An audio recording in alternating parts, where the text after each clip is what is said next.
మీ వల్ల ఎవరైనా బాధపడుతున్నారా? లేక మనకు ఎవరైనా ఇబ్బంది కలిగిస్తున్నారా? భగవంతుడికి ప్రియమైన భక్తుడి లక్షణాలు ఏమిటో తెలుసుకుంటే మన జీవితమే మారిపోతుందంటండి. ఎందుకంటే భగవంతుడికి అత్యంత ఇష్టమైన వ్యక్తి ఎవరో మనకు తెలుసంటారా?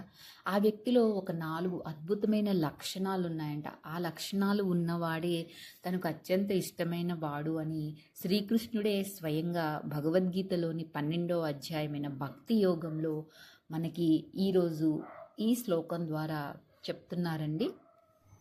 యస్మాన్నో ద్విజతే లోకః లోకాన్న ద్విజతే చ యః హర్షమర్షభయోద్వేగైః ముక్తో యస్ చ మే ప్రియః.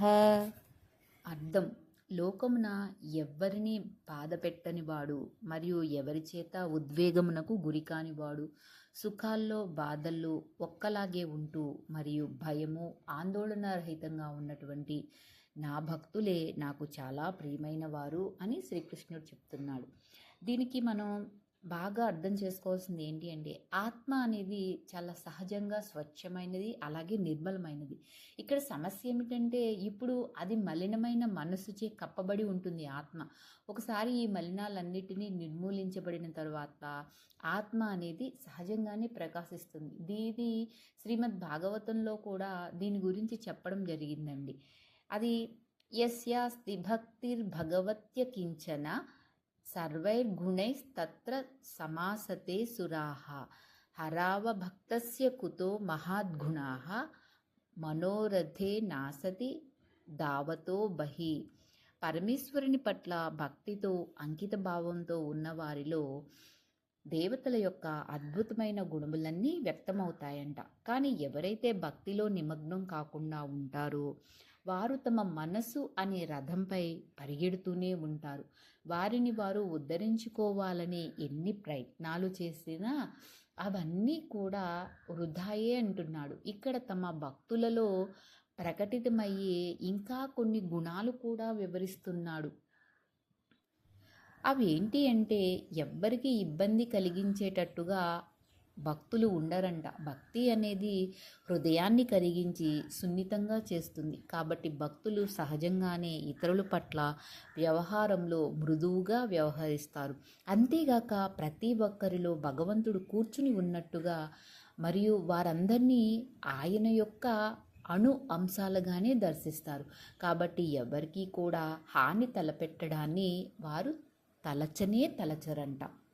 మరి ఈ లక్షణం అంతేకాదు, ఎవ్వరి వలన కూడా ఉద్వేగానికి గురికారు. భక్తులు ఎవరికి హాని తలపెట్టకపోయినా ఇతరులు వారికి హాని తలపెట్టరని కాదు. ఇక్కడ ప్రపంచం మొత్తం మీద మహాత్ముల చరిత్ర చూస్తే వారి జీవితకాలంలో వారు చేసిన సంక్షేమ కార్యక్రమాలు మరియు ఉపదేశముల వల్ల భయపడ్డ వాళ్ళు తరచుగా వాళ్ళని వేధించేవారు.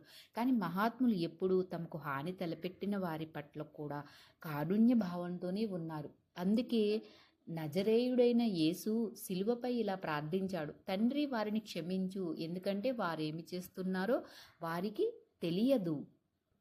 అలాగే సోక్రటీస్ అథెన్స్ ప్రజలు ఆయన యువతను చెడగొడుతున్నాడని, కొత్త ఆలోచనలు చెబుతున్నాడని ఆరోపించి విషం తాగించి మరణశిక్ష విధించారు. కానీ సోక్రటీస్ తన శిష్యులకు ప్రశాంతంగా ధర్మం సత్యం గురించే బోధిస్తూ ఆ మరణాన్ని స్వీకరించాడు. అంతేకాదండి, సూఫీ సంత్ మన్సూర్ అల్ అల్హాజ్ తన ఆధ్యాత్మిక అనుభూతులను బహిరంగంగా చెప్పినందుకు హింసించబడ్డాడు. అయినప్పటికీ తనను బాధించిన వారి పట్ల ఎప్పుడూ ద్వేషం చూపించలేదు. మహాత్మా గాంధీ గారు కూడా హత్యకు గురైనప్పుడు కూడా చివరి క్షణాలు హే రామ్ అని భగవంతుడిని స్మరించాడు. ఆయన జీవితం అంతా కూడా అహింస, క్షమ, ప్రేమనే బోధించాడు. అంతేకాదు, గురు అర్జున్ తీవ్రమైన హింసకు గురి అయినప్పటికీ భగవంతుణ్ణి సంకల్పంగా స్వీకరించి ఎంతో ప్రశాంతంగా ఉన్నారు. ప్రహ్లాదుడు తన తండ్రి హిరణ్యకశిపుడు ఎన్నో విధాలుగా హాని చేయటానికి ప్రయత్నించినా ప్రహ్లాదుడు అతని పట్ల ద్వేషం పెంచుకోలేదు. భగవంతుని భక్తిలోనే నిలిచిపోయాడు. ఈ మహాత్ములందరిలో ఒక సామాన్య గుణం కనిపిస్తుందండి. అదేంటంటే, వారు తమని బాధించిన వ్యక్తిని కాదు, ఆ వ్యక్తిలోని అజ్ఞానాన్ని చూశారు. అందుకే యేసు వారికి తెలియదు అన్నాడు. ప్రహ్లాదుడు తన తండ్రిని ద్వేషించలేదు. సోక్రటీస్ తన శిక్షకులను శపించలేదు. మహాత్ములు శత్రువులను చూడరండి. అజ్ఞానంతో బాధపడుతున్న ఆత్మల్ని మాత్రమే చూస్తారు. అందుకే వారికి ప్రతీకారం కాకుండా కరుణని ఎంచుకుంటారంట. ఈ కరుణ అనేది కూడా శ్రీకృష్ణుడు తనకు ప్రియమైన భక్తుల్లో ఉండే ఒక లక్షణము అని మనకి ఇక్కడ చెప్తున్నారు. సాధారణ మనిషి ప్రతీకారం తీర్చుకుంటాడు, మహాత్ముడు మాత్రం క్షమిస్తాడు. ఈ తేడా ఎందుకు వస్తుందంటారు? మహాత్ములు చేసిన పని వింటే మనందరం కూడా ఎంతో ఆశ్చర్యపోతాం. ఇప్పటివరకు మనం విన్నది అదే కదా. అంతేకాదండి, సంతోషము మరియు బాధలో కూడా సమానంగా ఉండటం భక్తుడి మూడో లక్షణం అంట. అదేంటంటే భక్తులు శాస్త్ర పరిజ్ఞానం యొక్క ఎరుకుతో ఉంటారు కాబట్టి వారి యొక్క జీవన క్రమంలో వచ్చిపోయే ఎండాకాలం శీతాకాలం లాగా కష్టాలని సుఖాలు రెండింటినీ కూడా తప్పించుకోలేరు అన్న వివేకంతో ఉంటారంట. ఈ విధంగా తరిగిపోని సకారాత్మక దృక్పథంతో వారు రెండిటిలో కూడా ఆ భగవంతుడి యొక్క అనుగ్రహాన్ని చూస్తారు. మరి అన్ని పరిస్థితులను తమ భక్తిని పెంపొందించుకోవటానికే వాడుకుంటారు. అదే మనమైతే ఏం చేస్తామంటారు? అన్నిటికీ భగవంతుడినే నిందిస్తూ ఉంటాము. అందుకే తనకి ఇష్టమైన వాడు సంతోషాన్ని బాధల్లో కూడా సమత్వంతో స్వీకరిస్తాడు అని మనకి ఇక్కడ చెప్తున్నారండి శ్రీకృష్ణుడు వారు. నాలుగవ లక్షణం భయాందోళన రహితంగా ఉంటాడంట. అంటే భయం వచ్చినా అలాగే ఆందోళన వచ్చినా కూడా దానికి మూల కారణము మనకున్న మమకారము ఆసక్తేనంట. మనకు మమకార ఆసక్తి ఉన్న వస్తువు కోసం తప్పిస్తాము, అది దూరం అయిపోతుందేమో అని భయానికి కూడా లోనైపోతామంట.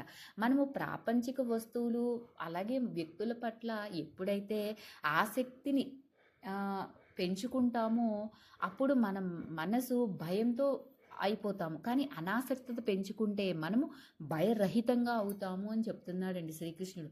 భక్తులు ఆసక్తి రహితంగా ఉండటమే కాక భగవంతుని సంకల్పంతో ఏకీభావంతో ఉంటారు కాబట్టి వారికి భయము లేదా ఆందోళనకి గురికారు అని కూడా శ్రీకృష్ణుడు మనకి ఇక్కడ చెప్తున్నాడు. చివరిగా మనకి శ్రీకృష్ణుడు ఏం చెప్తున్నాడు అంటే, భగవద్గీతలో శ్రీకృష్ణుడు భగవంతుడు ప్రియమైన భక్తుడి లక్షణాలు: ఒకటి, ఇతరులకు ఇబ్బంది కలిగించకుండా ఉండటం, సుఖ దుఃఖాల్లో సమత్వం, భయాందోళనలకు అతీతంగా జీవించటం, నాలుగవది క్షమా గుణంతో వెలుగొందటం. ఇవి గొప్ప గుణాలు. వీటిని ఎలా అభివృద్ధి చేసుకోవాలో ఈ వీడియోలో మనం తెలుసుకున్నాం కదండి. జై శ్రీకృష్ణ. భగవద్గీత జ్ఞానం మన జీవితానికి మార్గదర్శనం. Thank you for watching. Like చేయండి, షేర్ చేయండి, మీ విలువైన అభిప్రాయాలన్నీ కూడా తెలియచేయండి.